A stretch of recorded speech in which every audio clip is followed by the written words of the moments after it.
there's a prevailing attitude that art doesn't matter in the real world. But the study of art can enhance our perception and our ability to translate to others what we see. Those skills are useful. Those skills can save lives.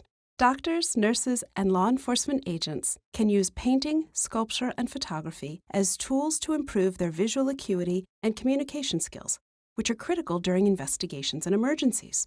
If you're treating an injury, investigating a crime scene, or trying to describe either of those things to a colleague, art can make you better at it.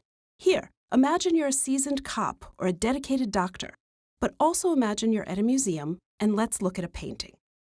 René Magritte's Time Transfixed of 1938 depicts a mysterious and complex interior that invites analysis not unlike that required of a patient's symptoms or the scene of a crime.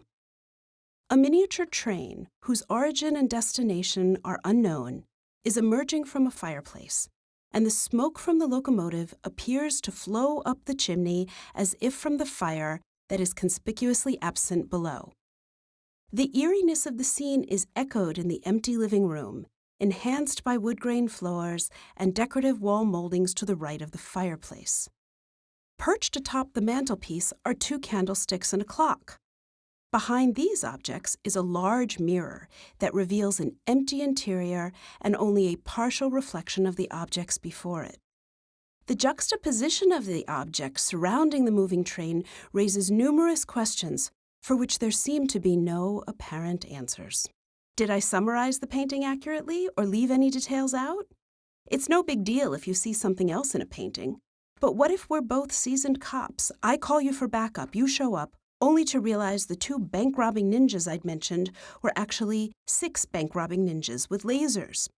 Close study of art can train viewers to study thoroughly, analyze the elements observed, articulate them succinctly, and formulate questions to address the seeming inconsistencies. Scrutinizing the details of an unfamiliar scene, in this case the work of art, and accurately conveying any observable contradictions is a critically important skill for both people who look at X-rays and those who interrogate suspects.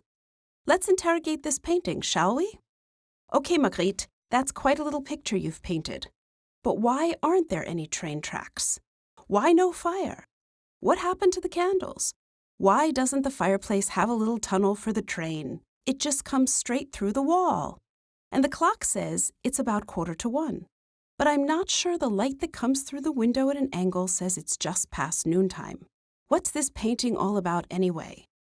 That's when you, my trusty partner, hold me back, then I leave. You get Magritte a cup of coffee and keep grilling him to see if this painting would hold up in court.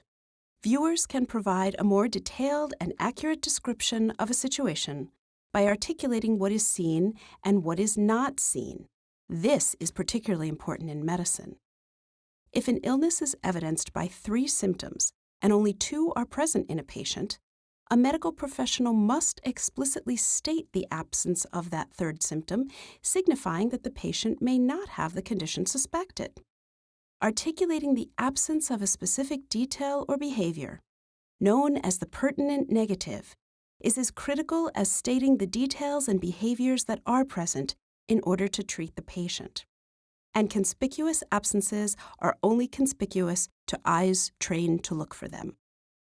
Art teaches professionals across a wide spectrum of fields not only how to ask more effective questions about what cannot be readily answered, but also, and more importantly, how to analyze complex real-world situations from a new and different perspective, ultimately solving difficult problems. Intense attention to detail, the ability to take a step back and look differently. We want first responders to have the analytical skills of master art historians at least. Art trains us to investigate, and that's a real-world skill if there ever was one.